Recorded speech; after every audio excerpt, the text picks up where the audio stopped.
Halo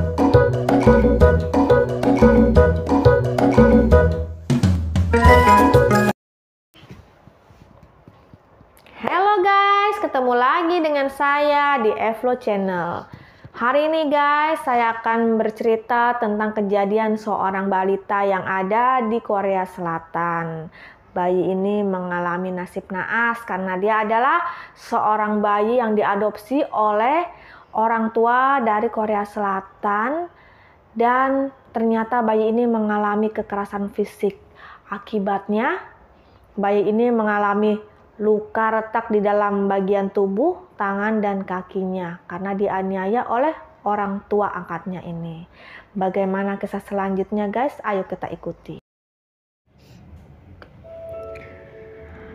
Kasus kekerasan bayi yang terjadi terhadap balita berusia 16 bulan tengah menggegerkan warga Korea Selatan.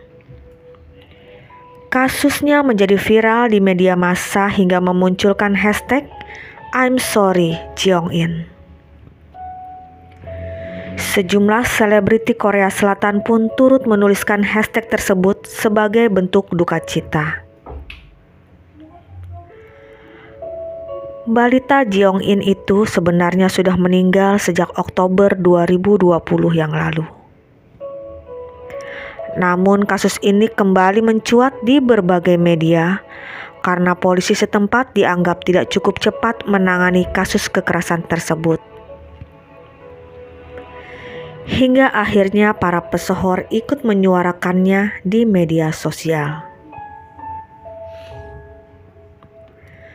Jong-in diadopsi pada Januari 2020 oleh sepasang orang tua yang sebelumnya memiliki putri kandung berusia 4 tahun. Jong-in diadopsi pasangan Korea Selatan bernama Yang dan Ah-han. Sang ibu bekerja sebagai penerjemah dan sang ayah adalah karyawan perusahaan penyiaran. Kedua orang tua tersebut bahkan pernah tampil di sebuah program televisi yang mempromosikan program adopsi. Mereka berkata, "Aku ingin menunjukkan kepada dunia bahwa bukan hanya artis, tapi orang-orang seperti kami bisa atau memilih untuk mengadopsi." Adopsi bukan sesuatu yang memalukan, melainkan sesuatu yang harus dirayakan, kata Ah-han, yang merupakan ayah angkat Jong-in saat itu. Seorang guru yang bekerja di tempat penitipan anak merupakan orang yang pertama kali menyadari bahwa ada lebam di tubuh Jong-in. Sang guru berusaha melaporkan hal tersebut ke kantor polisi Yangcheon. Tapi saat dilakukan investigasi, kedua orang tuanya mengatakan bahwa lebam itu hanya karena mereka terlalu keras memijat Jong-in.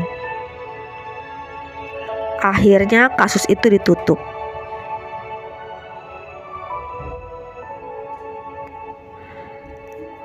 Setelah laporan itu, Jong-in tidak lagi pergi ke tempat penitipan anak. Lalu pada September, dokter anak yang merawat Jong-in juga sempat curiga akan kekerasan yang dilakukan oleh orang tuanya. Lagi-lagi polisi menganggap tidak ada cukup bukti yang memperlihatkan kekerasan yang dilakukan oleh orang tua Jong-in.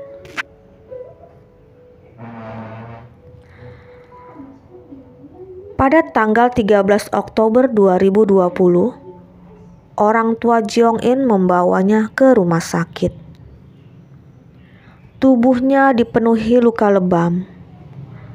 Beberapa tulangnya retak dan ia memiliki luka di kepalanya. Akhirnya pihak rumah sakit pun melaporkan dugaan kekerasan oleh pihak kepolisian. Jeong In dibawa ke rumah sakit dalam keadaan tubuhnya berlumuran darah karena pankreasnya diamputasi dan sejumlah organ tubuhnya rusak. Kedua tangan dan kakinya juga mengalami luka-luka dan patah tulang. Menurut orang tua angkatnya, Jeong In mengalami kecelakaan saat bermain di sofa.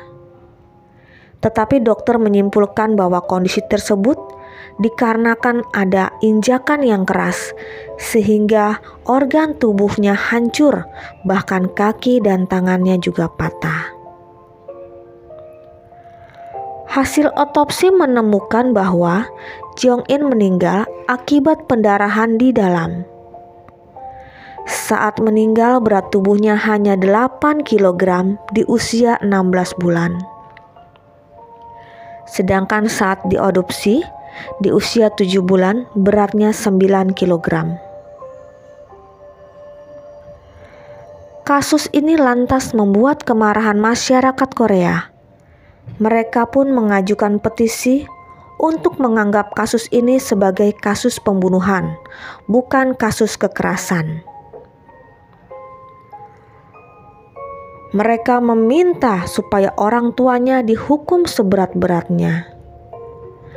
Petisi ini juga dilayangkan kepada pihak kepolisian yang dianggap kurang peduli terhadap kasus itu, sehingga menyebabkan korban meninggal. Petisi juga meminta para petugas kepolisian yang menangani laporan awal dari kasus kekerasan ini untuk dipecat. Jimin BTS turut menggugah hashtag ke akunnya.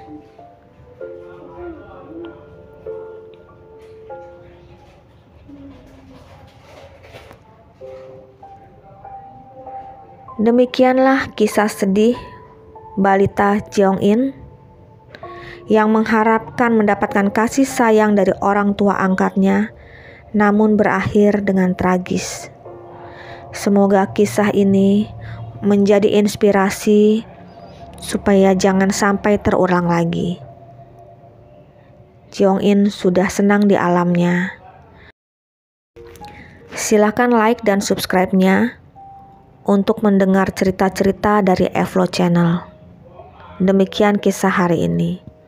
Bye-bye.